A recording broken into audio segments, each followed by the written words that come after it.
Revelation 21, verses 3 to 4. And I heard a loud voice from the throne saying, Behold, the dwelling place of God is with man, and he will dwell with them, and they will be his people. And God himself will be with them as their God. He will wipe away every tear from their eyes, and death shall be no more. Neither shall there be mourning, nor crying, nor pain any more, for the former things have passed away.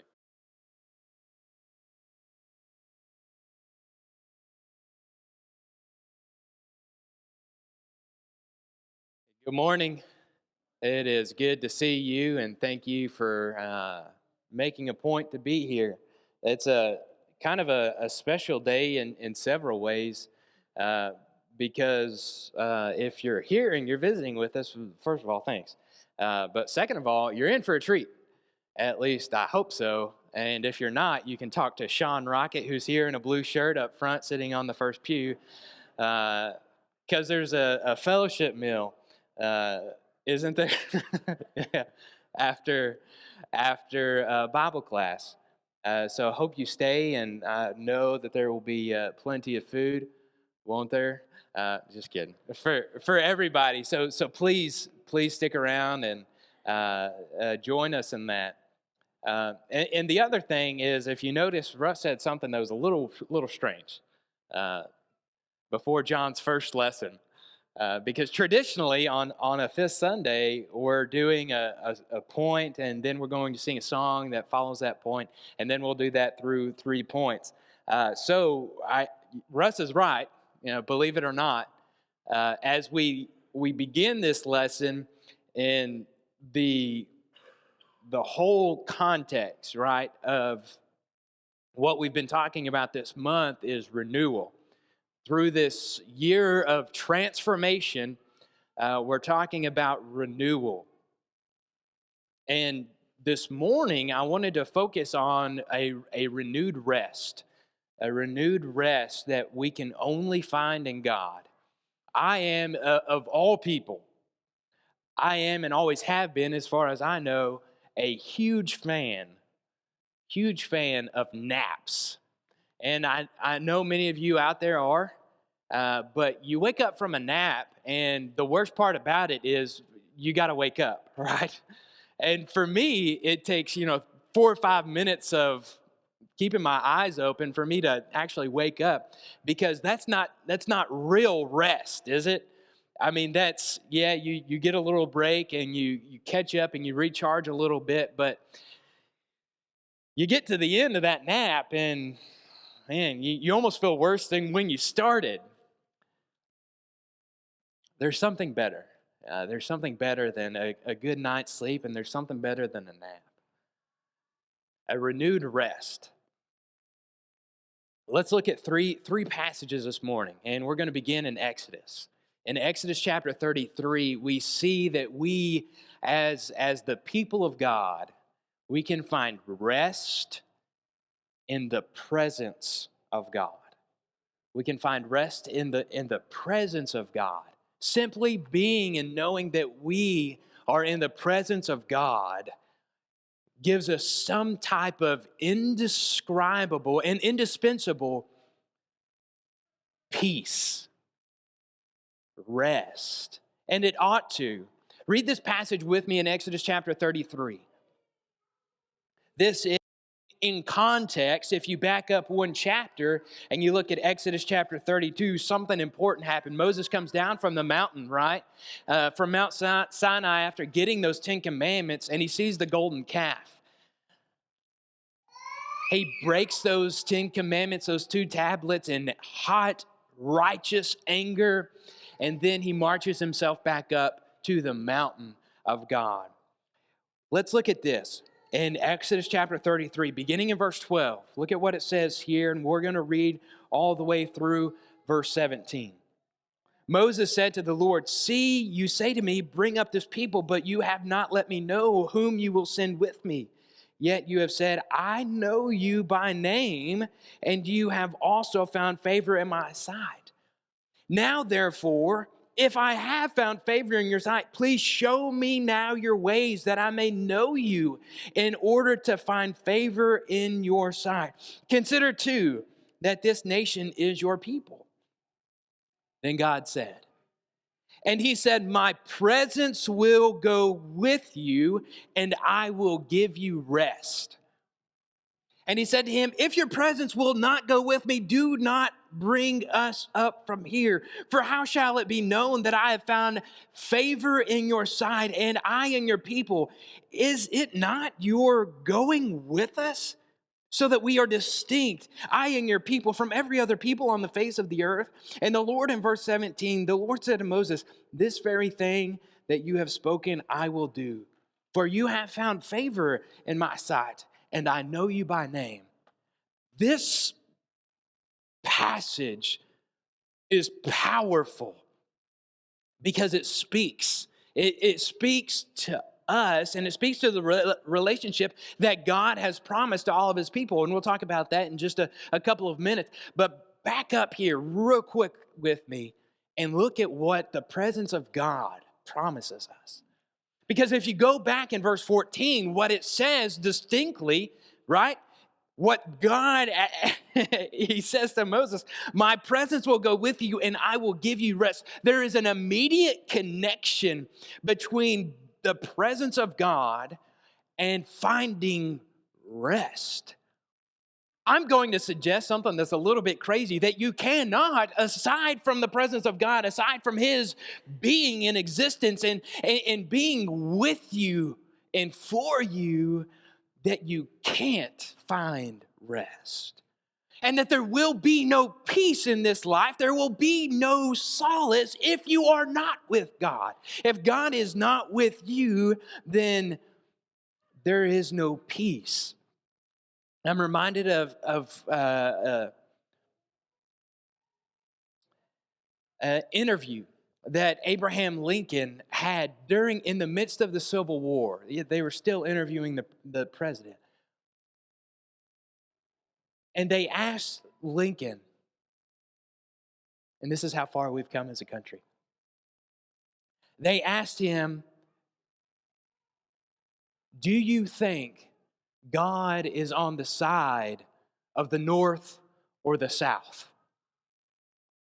And Abraham Lincoln, probably the wittiest president for sure that we've ever had, he said, my concern, sir, is not whether God is on the side of the North or the South.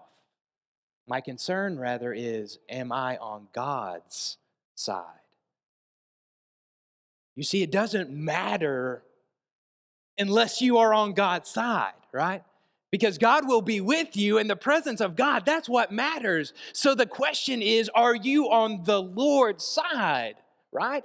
Have you done what is necessary in order to be on the Lord's side? When you have the presence of God, what he tells us here, if you look at verse 16 in particular, is that God's presence, his presence that gives us rest, it proves his favor for us. You see the first half there in verse 16? For how shall it be known that I have found favor in your sight? And he answers there in verse 16, this very thing that you have spoken, I will do, for you have found favor in my sight. The presence of God proves that we have the favor of God, that God is on our side because of his presence. And another thing that it does in verse 16 at the very end, look at what it says here. Moses, his question, is it not your going with us so that we are distinct, I and your people, from every other people on the face of the earth? The presence of God and the fact that he goes with us and his presence is always with us, it proves that we're different.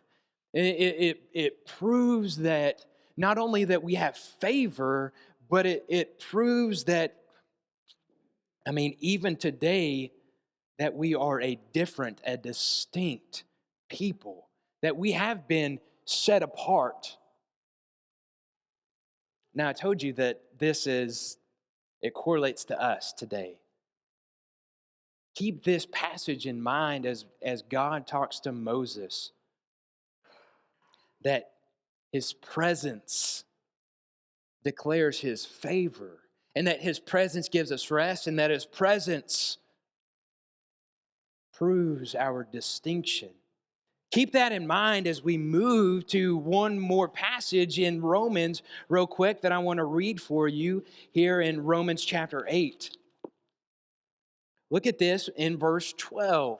We were in Exodus chapter 33 and verse 12. Now let's move to Romans chapter 8, verse 12, again through verse 17. So then, brothers, this is what he says. We are debtors not to the flesh to live according to the flesh. For if you live according to the flesh, you will die.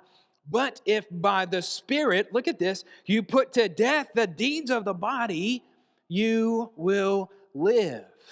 Now that sounds awfully familiar to what Scott talked about and prayed for as we were taking communion. For all who are led by the Spirit are sons of God. All who are led, you see that? All who are led by the Spirit of God are sons of God. For you did not receive the spirit of slavery to fall back into fear, but you have received the spirit of adoption as sons, by whom we cry, Abba, Father, Daddy, Father. For the Spirit Himself bears witness with our spirit that we are children of God. And if children, then heirs, heirs of God, and fellow heirs with Christ, provided we suffer with Him in order that we may be glorified with Him. There is this connection between the presence of God and the Spirit of God in setting us apart. We are children of God, right? We are completely different from the world in that we are children of God. And obviously, if we are children with God, He is, in verse 17, the promise is that we will be heirs with God. And if we are heirs with God, think about that. Doesn't that prove His favor? You see, the same promise, the same description that is given to Moses about the presence of God and how it gives us rest, there it is. And it echoes that exact same sentiment that God promised to Moses. God will be with us. God will prove His favor for us. God will prove His distinction for us. And you know what?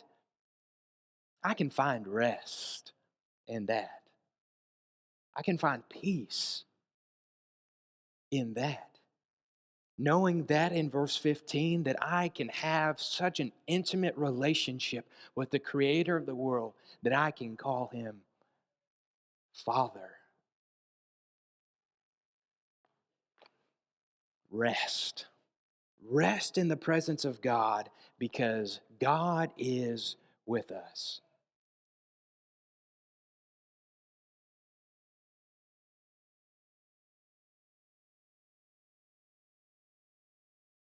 We have rest in the presence of God.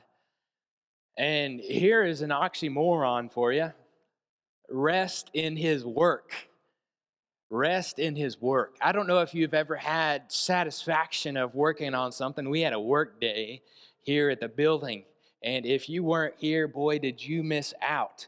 And if you want a glimpse of what we did, you can go look at that overflowing dumpster out there.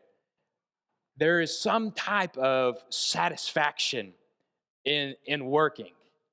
And there's some type of satisfaction, especially in the spiritual sense, when you think about working for God, wearing yourself out, being so physically, mentally, emotionally exhausted because you've been working hard for God.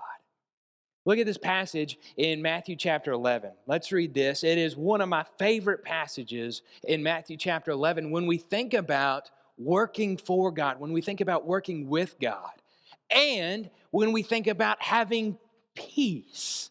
Look at this and how they correlate here in Matthew chapter 11, beginning in verse 28. Look at what it says. Come to me, Jesus. Come to me, all who labor and are heavy laden, and I will give you, there it is, and I will give you rest. Take my yoke upon you and learn from me, for I am gentle and lowly in heart, and you will find rest for your souls. For my yoke is easy and my burden is light. I love this. I love this idea. What you're going to see as you read through verse 28, 29, and 30, you're going to see that word over and over and over again. Look at this in verse 28. And I will give you rest. Take my yoke upon you and learn from me, for I'm gentle in heart, and you will find rest for your souls. For my yoke is easy and my burden is light. 2 times here, rest, and rest. You're going to find rest in the presence of God, but skip ahead a couple, right? Come, and learn. Do you see those? Because these are the commands that Jesus gives. If you want to find this rest 2 times here in this passage, if you want to find rest, you better come, you better take, and you better learn, right? If you want to be in the presence of God, if you want to find rest in the work as you are working for God, come. You know what that means? Come to me, all who labor and are heavy laden, and I will give you rest. If you want to come, that means that you have to be with God. You understand that? If you come to Jesus, that means that you are with Him. That means that you are working with Him, that you are with God. If you are coming to Jesus, you're not with mama and daddy anymore, are you? You're not with the preacher. You're not with the elders. You are with Jesus. He is preeminent and He takes the priority in everything. Come if you want to find rest. Jesus says the invitation is here. Come. Who? Who can come? Come to me, all. Man, that invitation's open to everybody, isn't it? All who labor and are heavy laden. If you've got a burden in life, this image here in 28 through 30 is like an animal.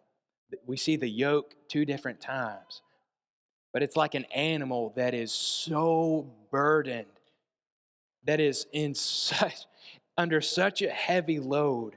And Jesus offers this invitation, come to me, all who labor.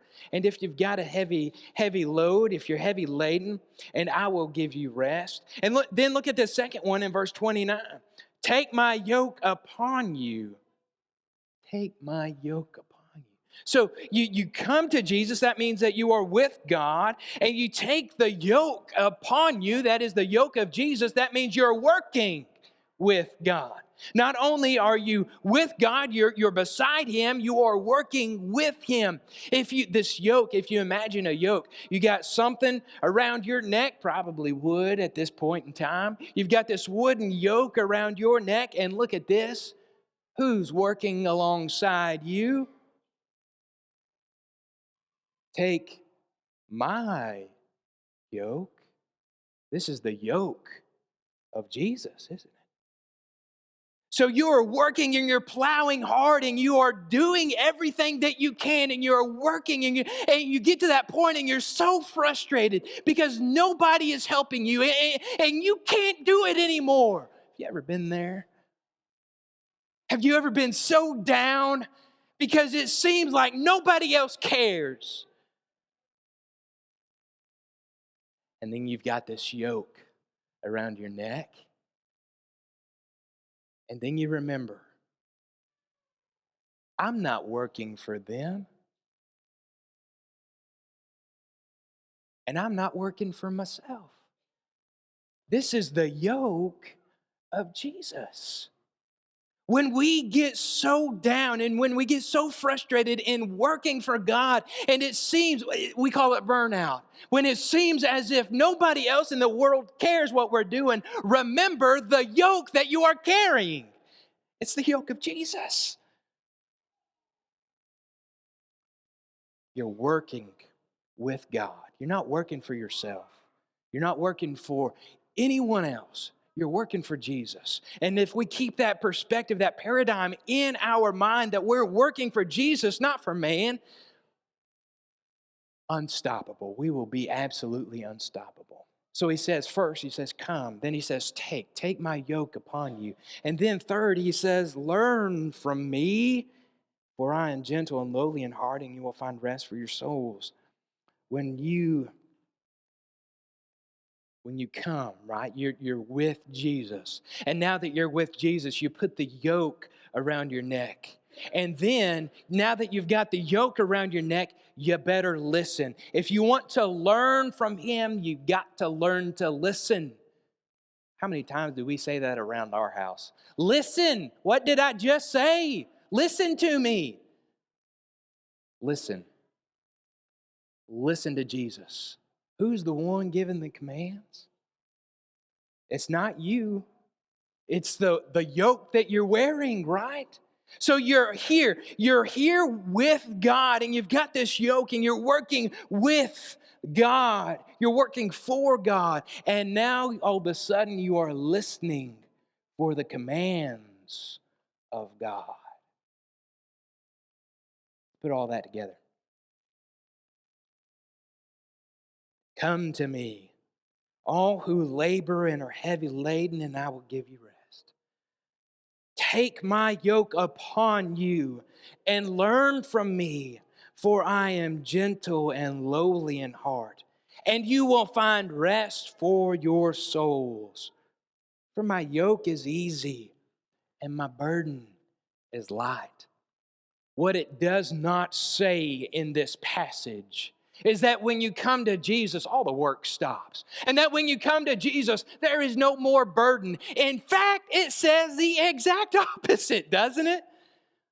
Come to me, Jesus says, and take my yoke upon you and learn from me. For my yoke is easy and my burden is light. You got a burden.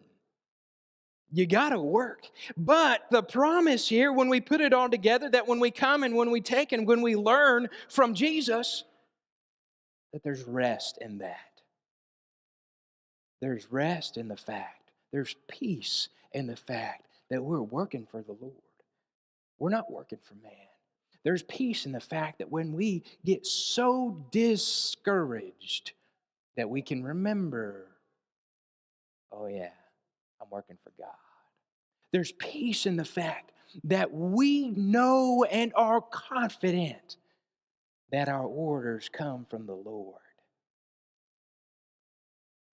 Work. There is peace and there's rest when we work for the Lord. I would say, as we're about to sing, work, for the night is coming. We can find rest in the presence of God. We can find rest at work as we work for God. And we can find rest at home with God. My favorite passage when we're talking about heaven is what Cameron read for us before we got started. Revelation chapter 21, 3 and 4. God will be with them as their God. He will wipe away every tear and every eye. No more death, no more pain, no crying. How beautiful heaven must be. Rest at home with God. If you remember, God gave a promise to Abraham, as many as the sands on the seashore, as many as the stars in the sky, so shall your descendants be. And he had, through that promise, one son.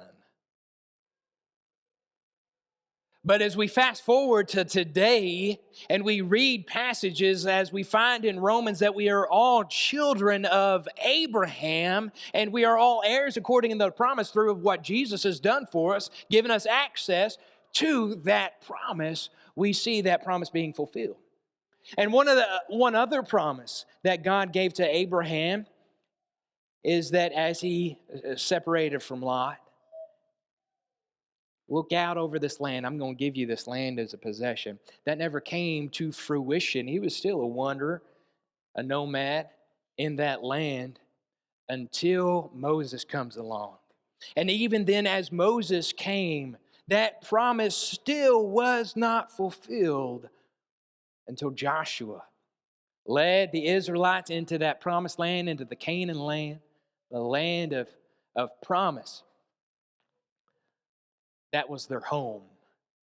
That was their rest. That's what the Hebrew writer, and that's where we're headed in Hebrews chapter 4. That's what the Hebrew writer tells us in Hebrews chapter 4, that God offers to us a better rest, a better promise. Read this with me in Hebrews chapter 4, beginning in verse 8. For if Joshua, and maybe the translation that you're reading says Jesus, don't be alarmed, because that's the exact same Greek word, Jesus and Joshua, one Greek, one Hebrew.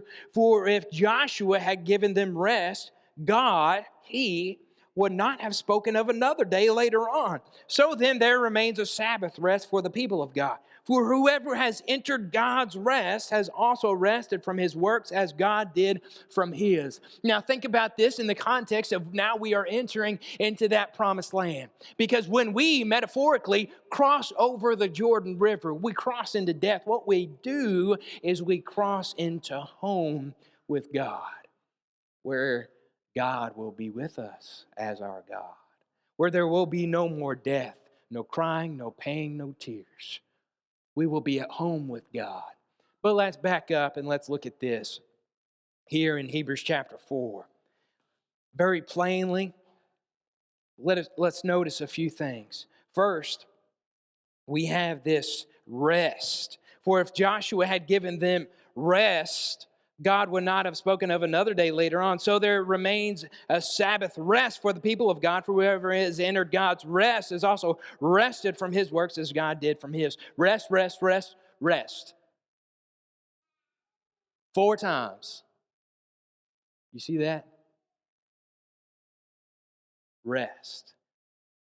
We can rest when we enter God's rest. And what we're talking about is not entering the promised land. It's not following Joshua, because here we have in Psalm chapter 95, 7 through 8, this quote. And that was years after they had already conquered Canaan. There's a better rest. There's a more perfect rest, and it's the rest of God. But look at this with me. This rest, there is a rest for the people of God. You see that? There's a rest for the people of God. What that tells me is that we'll be together. If you are a child of God, as we already read, if you are a child of God, you can rest with God. Because this rest is for the people of God. It tells me that we're going to be together.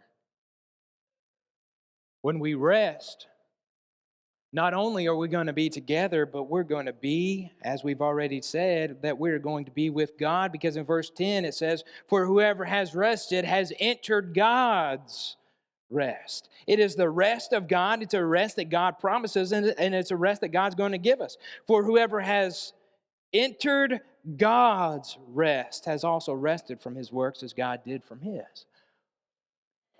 We can rest. We will find rest. And that rest is going to be together. And look at this. It's going to be with God. So if you put all these together, we get something that is going to blow your mind. That one day, what is promised to us is that we can rest together with God. Catch that? There's a rest 4 times. There's a rest, and we're going to do it together because we are the people of God, and we will be with God.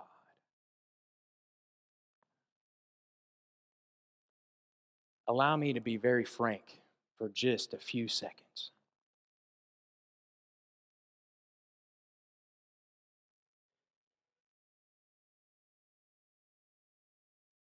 I do not know And I cannot for the life of me understand why people don't love the church. People will say, yeah, I want to go to heaven. I want to be there, and I'm living for that. But yet, they don't want to be with the church. Let me be candid. If you don't like the brothers and sisters here, what on earth makes you think that you want to spend an eternity with them there?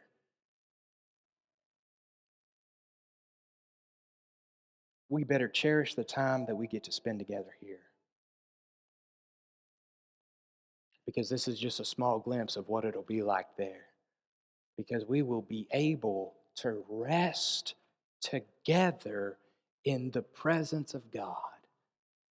Won't that be wonderful? I can't think of anything better.